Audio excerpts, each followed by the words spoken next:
Thank you for tuning in and spending this time with me. I'll be speaking today on liberty, showing you some of my thoughts on it. And I will be traveling through this journey with you and introducing a book that I wrote a few years ago. But the underlying ideas of that book are most important, more so than the book itself. The book, and this look at liberty, is a culmination of sorts of my long life. When I set out on this journey, I wasn't quite sure where it would take me. So I took my life experiences, my personal interests and studies, my readings, my personal writings, my friendships and acquaintances along the way, my love of history and my love of the country, as well as a concern for my fellow man. I took all this and gathered it together, and in a sense, threw it all up against the wall to see what might stick. Did it have any coherence? Did it convey a message? I passed it on to a friend, a dear friend I respect a great deal because of his close and personal experience with many of the facets I touch on in this book. He reviewed what I had written and gave me a thumbs up. That man is Adam von Diosegi, and I'll come back to him later. And this is the book, and where you can find it, Amazon.com. Just search for this. I'll begin with a portion of a foundational document of America that we should all be familiar with, the Declaration of Independence. Let's read it together as we begin. We hold these truths to be self-evident, that all men are created equal, and they are endowed by their Creator with certain inalienable rights, that among these are life, liberty, and the pursuit of happiness. In my study and reflections on liberty, I have come to think of it as a multifaceted jewel, but unlike a beautiful gemstone such as a diamond, many of liberty's facets are dark, flawed, and damaged, cracked and pitted, and not at all attractive to look at.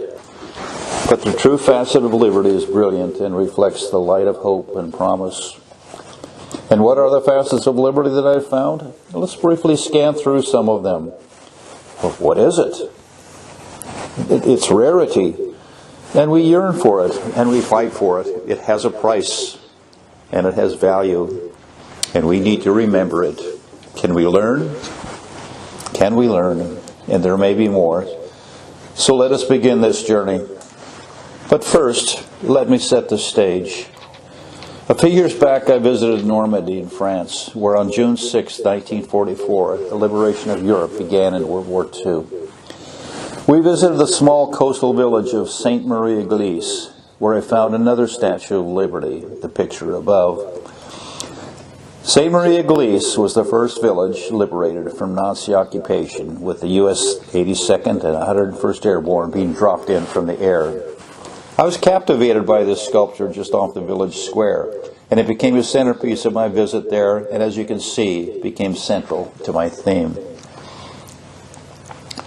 It's a bit hard to see the impact of this sculpture with this picture, so let me describe it. First of all, we see the parachute, the liberator, falling from the sky. We see gnarled and desperate hands reaching up to the liberators, and we see chains falling away from those desperate hands. We see the cliffs of Pointe du Hoc, heavily defended by the German army, with artillery coverage over the landing sites of Omaha Beach and Utah Beach. We see the rope ladders the Rangers used to climb the cliffs and nullify the German coastal defenses. What I was greatly surprised with, and what I came away with from Normandy, and in particular Sainte Marie-Église, was the everywhere presence of gratitude. Gratitude of the French toward their liberators, English, Canadian, American, and Free French. The Statue of Liberty sculpture is but one example, and I'll talk more about gratitude a bit later. We here in the United States have had the privilege of being bathed in liberty from our birth, or from the date you became a citizen. Look around you. Can you go to a library or a bookstore and get books of your choice? Can you freely travel in and around your country and even overseas? Do you have a choice of employment not dictated by your government? Can you freely attend a church, synagogue, or mosque of your choice? Can you read a newspaper of your choice, or even start up a new one of your own? Do you have a choice of media to watch and listen to, not dictated by your government? Did a government dictate to you which schools to attend and what career path you sought after? And there's more. Containing those previous thoughts and questions, we may think this life of liberty we enjoy, America, is the norm. Wrong. Big time wrong. Throughout the history of mankind, at all times and in all places, it is estimated that about 4% have lived under the liberty that Americans have become accustomed to, and those that have been influenced by our form of government and our freedom. Think about it. The pharaohs of Egypt, the emperors and Caesars of Rome, the clans, Genghis and Kublai, kings and queens and noblemen and women of all sorts everywhere, Napoleon, the Kaisers, Hitler, Mussolini, Lenin, Stalin, Mao, Pol Pot, Castro, Madero, and more. Take a look here. Does this listing tell you there seems to be a universal yearning for liberty around the world and across the expanse of time? Yes, it does. But there's a catch. The catch is that yearning is not really universal. There are those many who have their boot on your neck and a bayonet at your chest. They are in power and have no interest in your liberty or rights, only their own power and their own wealth. And it doesn't take many to get that boot on the neck and the bayonet on your chest, in spite of your yearning and pleading. So what are some inevitable results of this yearning? We suffer, give up, and die. We suffer but courageously retain our human dignity. We fight back, and some of the examples show, some successful and some not. Let's take a look at a few. And here are some more. Sometimes that fight comes within, as in the case of the Hungarian Revolution and the American Civil Rights struggles. And sometimes the fight comes from outside, as in the case of the Exodus, World War II, and the fall of the Soviet Union. The fight for liberty extracts a heavy price in so many ways, in the destruction of cultures, civilizations, nations, cities, and villages, in the destruction of lives and families, in the destructions of mind and souls. The fight leaves chaos in its wake, as you can see in the few examples here. The city of St. Lo, just off the Normandy coast, and further destruction as armies and air forces wreak havoc on cities and towns throughout Europe. Children by the millions are left as orphans. Soldiers, airmen, and sailors find graves in foreign lands, and surviving comrades, families, and friends mourn. Value. Soldiers, airmen, and sailors pay a heavy price as they are the tip of the sphere of conflict. Does that young wife or mother know what may become of the loved one as he leaves the pier or boards a train or an aircraft? Does she know that he will return? Will those children grow up knowing their father? Now we come to one of the bright and sparkling facets of liberty, value. A facet offering hope, a facet that offers purpose, and a facet that honors what is good. I met a fellow recently from Croatia. The fellow was working there in his office in Zagreb, Croatia, who was then known as Yugoslavia, and just following the collapse of the Soviet Union and a year prior to the Balkan War of the early 90s. The quote is from a prominent communist newspaper editor and commentator. He was seeking help from this Christian man and offered him a full page in his newspaper 10 weeks running in order to explain the 10 Commandments and why the new nation desperately needed them. Let's read these words from this repentant communist. Quote, I heard you in the electronic media the other day talking about the need for morality in the new democratic society.